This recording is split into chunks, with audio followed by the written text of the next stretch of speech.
ZYI 775, Rádio Universitária Paulo Freire AM 820 kHz, a rádio pública da UFPE.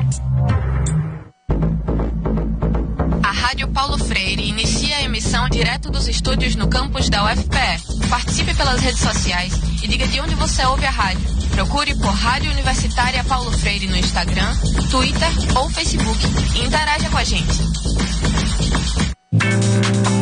Durante o mês de julho, a Rádio Paulo Freire traz uma programação especial de férias, de segunda a sexta, a partir das 10 da manhã. Toda segunda tem Cidadania, Coisa de Todo Dia, Descomplica Dados, Saúde é o Tema e Entre. Terça tem Chega Junto, Cuscuz com Quê e Sessão Kids. Quarta, Arqueologia em Evidência, Saúde é o Tema e Musicac.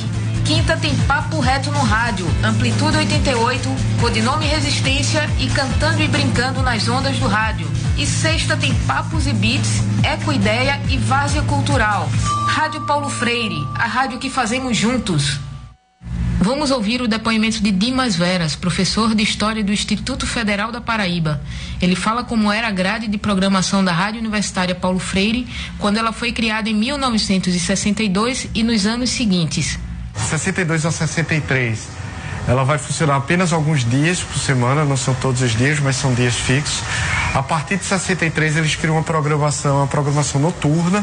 Dentro dessa programação você tinha uma inovação para a época, que eram cursos à distância, por exemplo, cursos de idioma, cursos voltados para o vestibular da época, programas sobre a vida universitária, você tinha programas de jornalismo mesmo, sobre atualidades, programas de música popular, música clássica, enfim, era uma grade de programação muito rica. A partir de 64, quando tem essa mudança, eles vão mudar uma coisa ou outra. Muita coisa vai ser mantida, mas tipo o programa do Movimento de Cultura Popular, isso aí eles vão tirar do ar. Existia um programa também que não era um programa de alfabetização, não chegava a ser um programa de alfabetização, que se chamava Campanha de Educação e Cultura Popular, se eu não me engano o nome do programa. Mas era um programa que ele vinha mais para trazer informações sobre vários movimentos de educação e cultura popular que atuavam na época. Então era um programa de 15 minutos, era um programa curto, mas que foi alvo de muitas denúncias, muitas difamações, nos principais jornais aqui da cidade, tinha jornais de grande circulação, que acusavam eles de estar fazendo subversão, doutrinação, essa coisa que a gente tem visto muito hoje com esses movimentos conservadores, esse recrudescimento dos movimentos conservadores, né? É muito bacana essa ideia de retomar a Rádio Paulo Freire e da gente estar lembrando o nosso passado recente, mas ao mesmo tempo dando novo sentido a ele. É isso, boa sorte. Rádio Paulo Freire, a rádio que fazemos juntos. Começa agora o programa selecionado na chamada pública da Rádio Paulo Freire. Todo o conteúdo é de responsabilidade de seus produtores. Atenção. Com a nossa rebeldia, vocês precisaram. Começa agora o Papo Reto no Rádio. Sexuais, mães da juventude organizada do Brasil. Está no ar mais uma edição do programa Papo Reto no Rádio, transmitido pela Rádio Universitária Paulo Freire, emissora da Universidade Federal de Pernambuco. Vamos falar sobre a arte que está nas ruas, a exemplo do brega funk, o passinho e o slam. Assim, temos um movimento de contracultura, um movimento que vem para valorizar tudo que é produzido nas periferias, movimentando dinâmicas locais contextualizadas com as comunidades.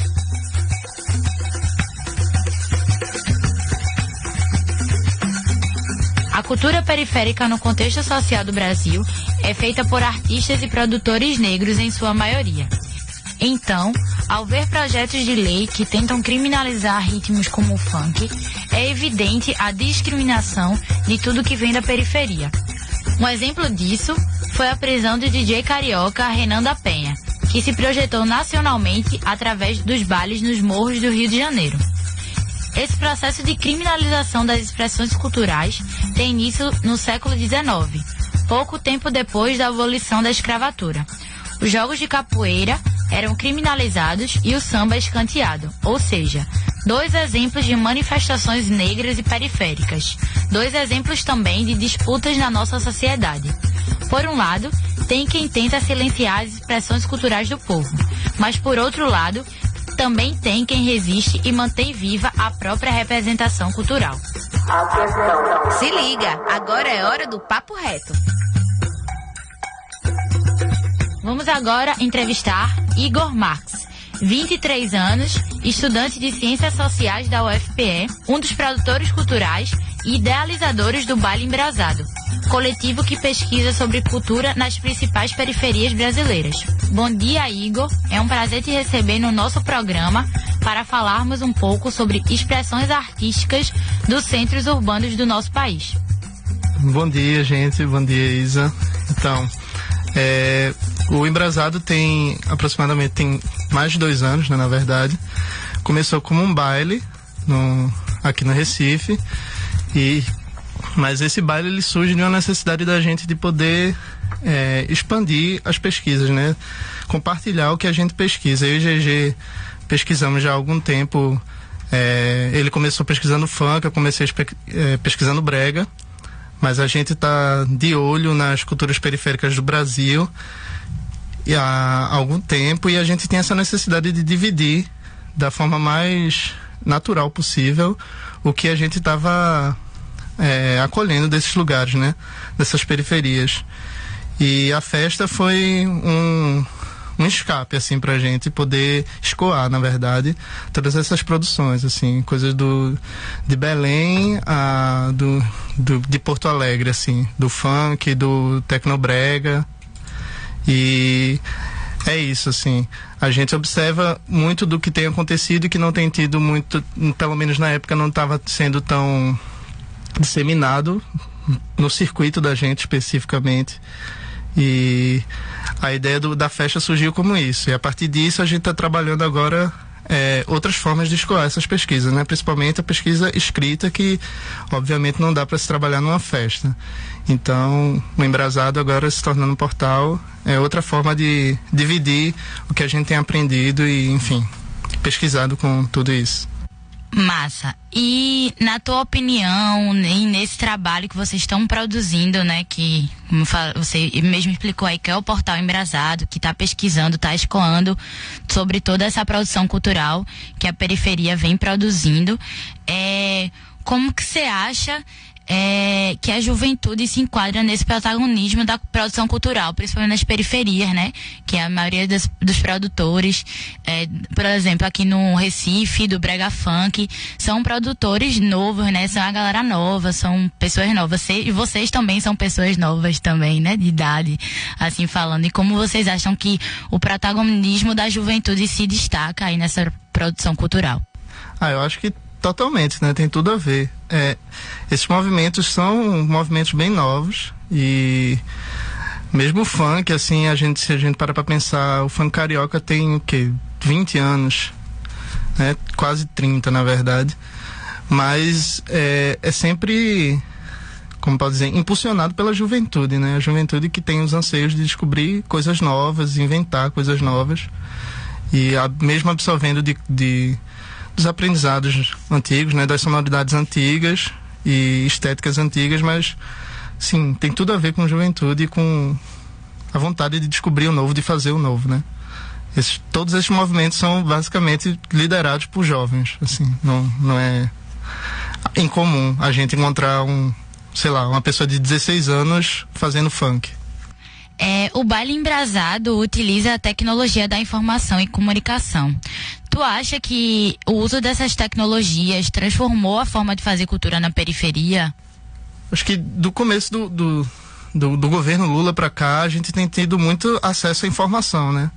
E acesso a novas tecnologias. A chegada da internet banda larga, enfim, a própria chegada do computador nas residências, né? E isso muda completamente a forma de se produzir e de se pensar a cultura, né? A gente pensava muito cultura de uma forma local, e antes da chegada do computador, né? Principalmente quando a gente está falando de absorver culturas de fora, a gente está pensando o quê? Televisão, discos, coisas que não eram tão acessíveis quanto a internet, né? Se a internet aparece, então ela dá a possibilidade de você escutar, de você assistir coisas novas e absorver coisas novas para criar coisas novas, né?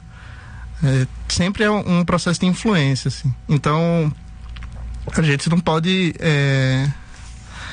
desvencilhar, né? Separar a internet, a chegada da internet e enfim, de novas tecnologias para gravar, para captar novas produções culturais como formas de se produzir coisa nova, né? O que seria do tecnobrega sem a chegada do computador? Ele simplesmente não existe, né? Não tem como fazer tecnobrega com bateria acústica. Então, tem tudo a ver. Está completamente relacionado. Isso muda completamente o cenário. É possível falarmos sobre preconceito diante das culturas da periferia e o que se falar sobre disputas e poder quando pensamos nas diversas culturas da nossa sociedade, né? Bom, falar sobre preconceito e cultura de periferia é até redundante, né?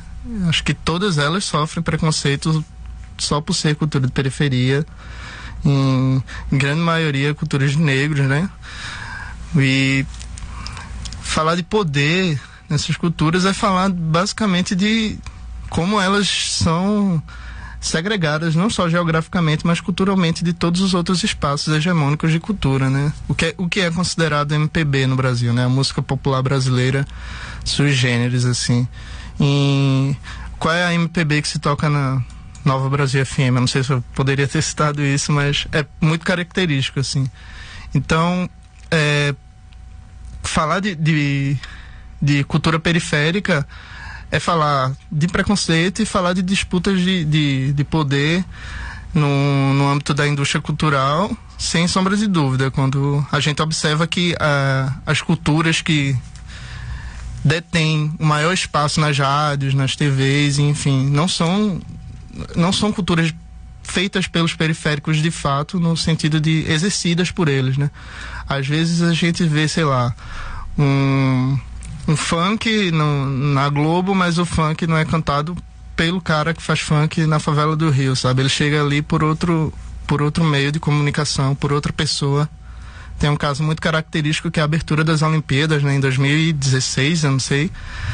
Mas, enfim, a abertura das Olimpíadas no Rio, que aquela música emblemática do Eu Só Quero Ser Feliz, Andar Pela Favela Que Eu Nasci, que é de Cidinho Indoca, ela foi executada lá no Maracanã para, enfim, transmitido para quantos milhões de países não, mas quantas centenas de países, e não era o Cidinho Indoca tocando, né? Eles sequer sabiam que a música deles ia ser tocada ali. Então, essa disputa, assim, por espaço político e enfim, poder cultural, ela é 100% presente, assim, e muito visível quando você para pensar a produção cultural que vem das favelas do Brasil, né? Então, Igor, a partir destas questões, o que se falar das culturas de periferia diante do cenário político que temos hoje no Brasil? Então, o cenário político atual, ele parece estar endurecendo, né, e fortalecendo, na verdade, as políticas de repressão às culturas de periferia. A gente tem um caso do Renan da Penha, lá no Rio de Janeiro, que foi preso injustamente, acusado de associação ao tráfico, sem provas. A gente tem a perseguição ao passinho pela polícia, o passinho dos malocas aqui no Recife, né? Pela polícia militar e guarda municipal, apesar de não ser isso que a prefeitura veicula na televisão, mas a gente percebe claramente quão desproporcional é a força utilizada e direcionada para vigiar, né, essas populações periféricas. E recentemente também em Belém a gente teve uma chacina, né, num bar onde estava rolando um Tecnomelody, que a gente conhece como Tecnobrega, né? E um DJ foi morto no meio disso. E, enfim, a cultura periférica, ela, na verdade, ela sempre teve esse espaço de sofrer perseguições, né? Desde a capoeira, o samba, enfim, o maracatu aqui, né? O maracatu de baque solto.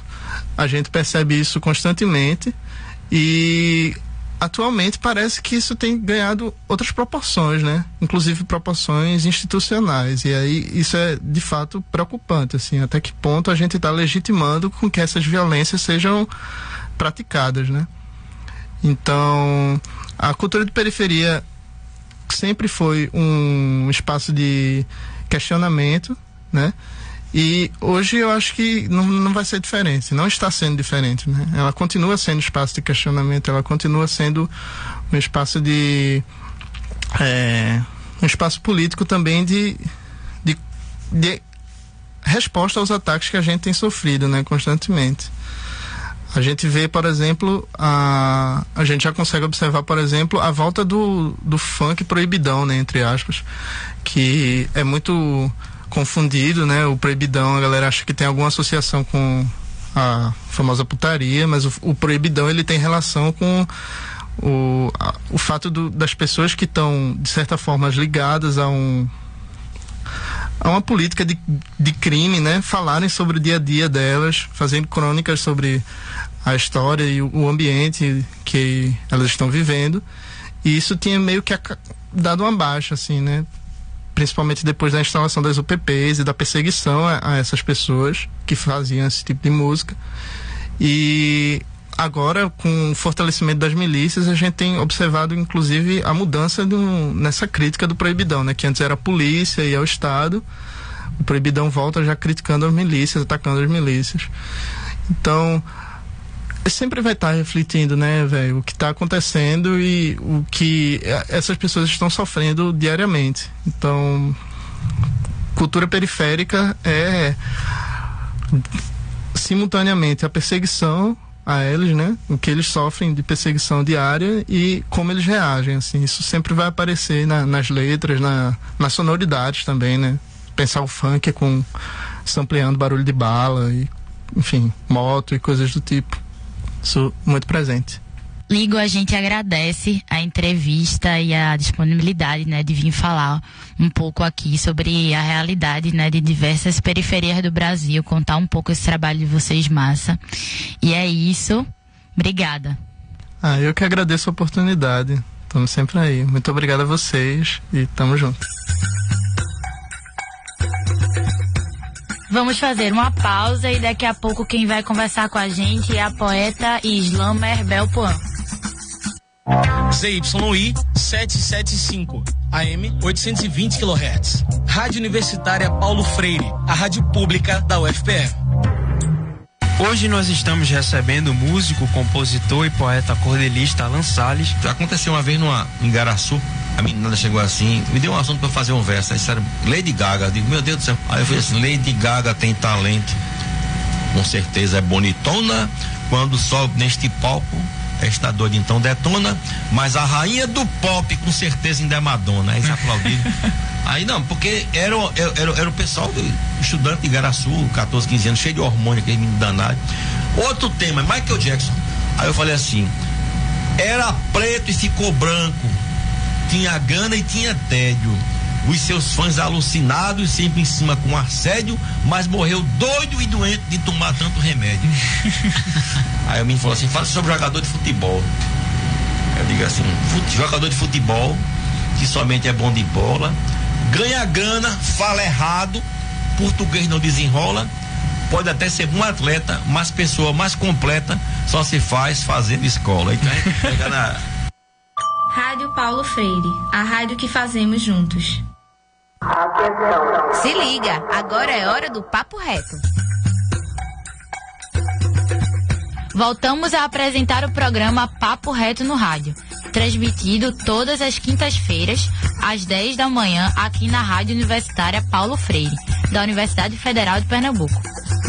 No programa de hoje, vamos conversar sobre a cultura na periferia. Apesar da marginalização que sofrem, os guetos continuam existindo com o funk, o passinho, a grafitagem e o hip hop, por exemplo. No primeiro bloco, entrevistamos Igor Marques, produtor cultural e um dos idealizadores do Embrasado, coletivo que pesquisa sobre cultura nas principais periferias brasileiras. Agora chegou a hora de ouvir a poeta slammer, mestranda em História e integrante do Slam das Minas PE, Belpuan. Se liga, agora é hora do Papo Reto. Entre diversas formas de manifestações culturais que buscam dar voz àqueles que são silenciados, como a música, o rap e a escrita, por exemplo, surgiu nos últimos anos uma batalha de poesia falada chamada Slam, que vem se destacando no Brasil e no mundo. O slam é apresentado com rimas e interpretação por seu autor ou autora, geralmente trazendo consigo uma crítica social e a realidade onde se está inserido. Assim, são organizadas batalhas entre vários slammers que leem ou recitam seus trabalhos, o que resulta em uma expressão de diversas camadas da sociedade junto a um renascimento da poesia na modernidade. Integrante do Slam das Minas PE, Bel Puan venceu o Slam das Minas BR em 2017 e concorreu ao Mundial Slam Poetry em Paris em 2018. Bel é autora dos livros É Que Dei Perdido na Razão e Ninguém Solta a Mão de Ninguém. Bel, como é que você começou no slam? Quais são as suas influências no slam? A cultura do hip hop, né? A cultura do rap. Passei a escutar muito rap, assim, na minha adolescência. Isso me colocou bastante, assim, no mundo dessa poesia negra, marginal, de rua. Também minhas influências na poesia, que vão bem além, né, da parte do rap, que são influências que vão desde os clássicos, assim, sei lá, Machado de Assis, Manuel de Barros, Carlos Drummond de Andrade, Clarice Lispector, até essas influências de escritoras negras que eu fui descobrindo, realmente descobrindo, porque eu não estudei, né, no colégio. Conceição Evaristo, Carolina de Jesus, Ana Maria Gonçalves, Miriam Alves, Elisa Lucinda e até as próprias meninas daqui, como Patrícia Naia mesmo. E foi muito importante para mim ver que tinham mulheres negras próximas a mim, que escreviam poesia. Bel, história parece ser uma palavra bem forte nas suas poesias, né? Isso porque o slam naturalmente traz histórias de vidas, das ruas, histórias pessoais, mas ouvimos muito forte no teu trabalho, especificamente, a história também enquanto estudo da humanidade, né? A história é fundamental, porque eu sempre gosto de dizer que eu não seria essa poeta combativa assim, se não fosse tanto pela história. E não só a história acadêmica, né, mas a minha história, a minha vivência de racismo, de machismo, a história da minha família, que foi o que me despertou para muitas aberrações assim que eu vivi de abismo social que eu não entendia por ter sido criada numa classe privilegiada e ser uma mulher negra. Eu não entendia, assim, como é que existiam tantas diferenças entre a minha história e entre as pessoas brancas e tal, que conviviam comigo, mesmo sendo da mesma classe social. E entender a história, o passado, né, dos meus pais, dos meus avós, foi fundamental. E a história acadêmica mesmo, né? Porque ela salva a gente de muitos deslizes e, assim, ela realmente abre os nossos olhos para não cometer coisas que a gente acha que não aconteceram, que não foram de tal jeito. E a gente tem uma história, assim, na escola muito positivista, conservadora. Assim, é muito, muito triste falar isso, mas o que eu realmente aprendi de história, de fato, crítica, que me tornou uma pessoa crítica sobre historiografia, foi na universidade, não foi na escola. E conhecer a nossa história, né, realmente longe da história oficial, a história também contada por historiadores que são pessoas negras, que são pessoas militantes, também fez toda a diferença. Bel, queríamos agradecer a tua participação no programa e agora a gente pede que você deixe aí uma poesia pra gente de slam. Era uma vez um Brasil conservador, branco dono e preto propriedade. Africano era sem alma e o índio era selvagem. Isso, segundo o europeu, nosso grande apogeu de civilização, colonizaram até nossa mente, boy. Pra tudo a Europa virou padrão. beleza, ciência, progresso. E o Brasil há 500 anos sem sucesso. Lembra das minas? Mulher, vocês são linda. Mas era uma vez um Brasil conservador. Aprenda a sentar feito mocinha. Ou prende o cabelo ou alisa de chapinha, mesmo acompanhada de 1, 2, 10 mulheres. Dirão que estás sozinha. Vê se não encurta a roupa. Mulher trabalhadora é puta, mulher que questiona é louca, mulher inteligente é plágio. Fala por cima da nossa voz, porque homem é um sexo frágil. Vadias, vagabundas, putas, bruxas, queimadas na fogueira da Inquisição, assediadas por amigos, pelo patrão, por parentes desconhecidos e até líder de religião. Nosso corpo, as regras deles. Violadas dentro de casa, na mais movimentada das avenidas, espaço público é cenário de guerra, com um macho que te seca, no ônibus abre as pernas, se esfrega, sem a nossa permissão, e até ejacula, sem receber punição. Não, eu grito, denuncio homens abusivos, agressores, desde mãe África ancestrais cheias de cores, em senzalas estupradas por brancos senhores.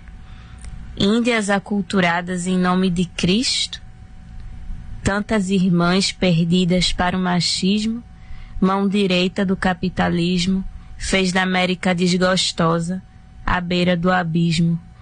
Eu sou isso, apenas uma moça latino-americana. Me agarro às lutas do passado para ter força no presente. Não defendo vidraça de banco, defendo gente. Ao injusto, desobediente. Me inspiro em Dandara, Aqualtunes, Zeferina, Carolina, mas principalmente nas guerreiras de atualmente. São as terceirizadas, as trabalhadoras rurais, professoras, empregadas.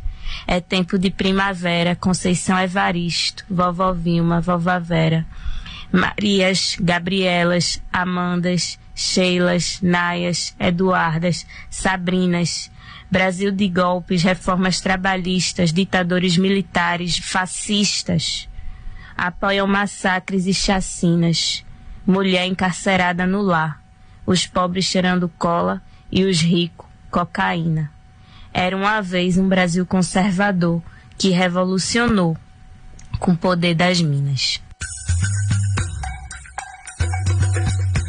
Antes da despedida, temos indicação aqui no programa. E a indicação da vez é de uma publicação de livro. Quem vai fazer essa indicação é Elisa Maria, da Marcha Mundial de Mulheres. E aí? E aí? E aí?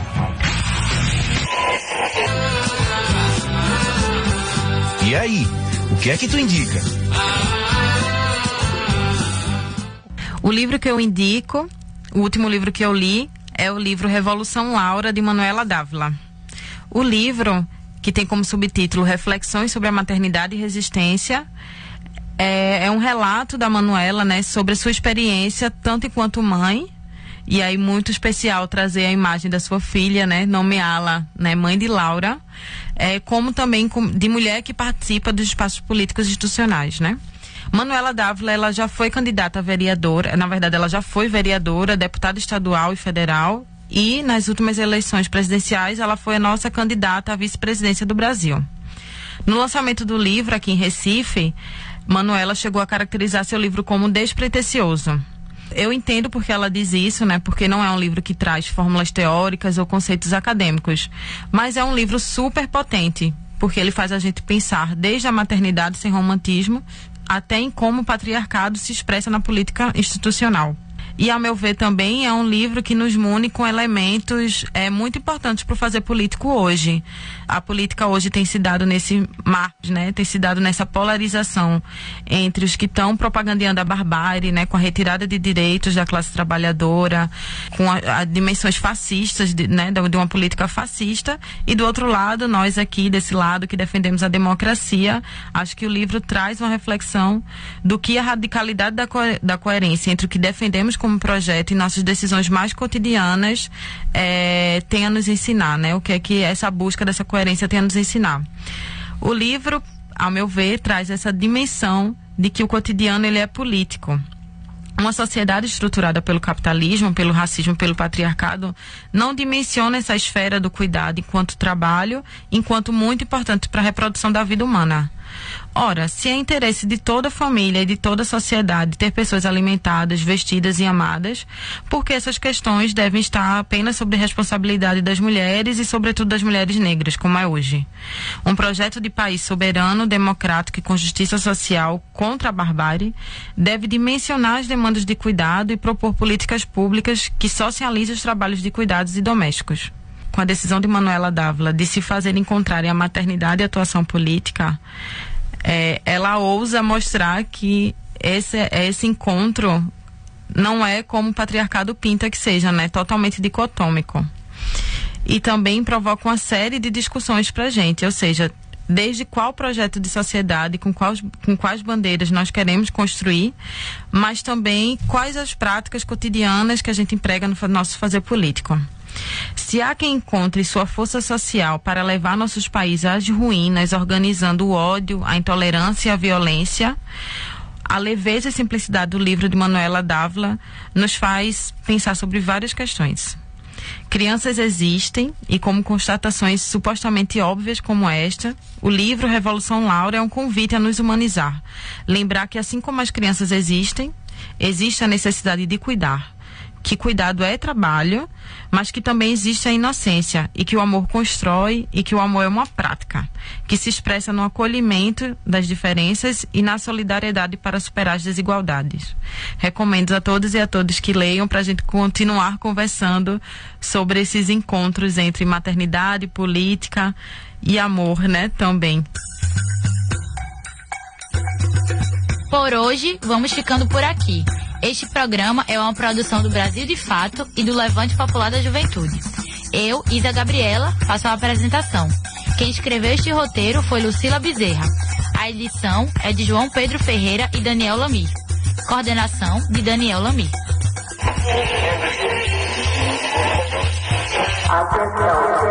Você acabou de ouvir o Papo Reto no Rádio, programa produzido pelo Levante Popular da Juventude. Para saber mais, acesse www.levante.org.br.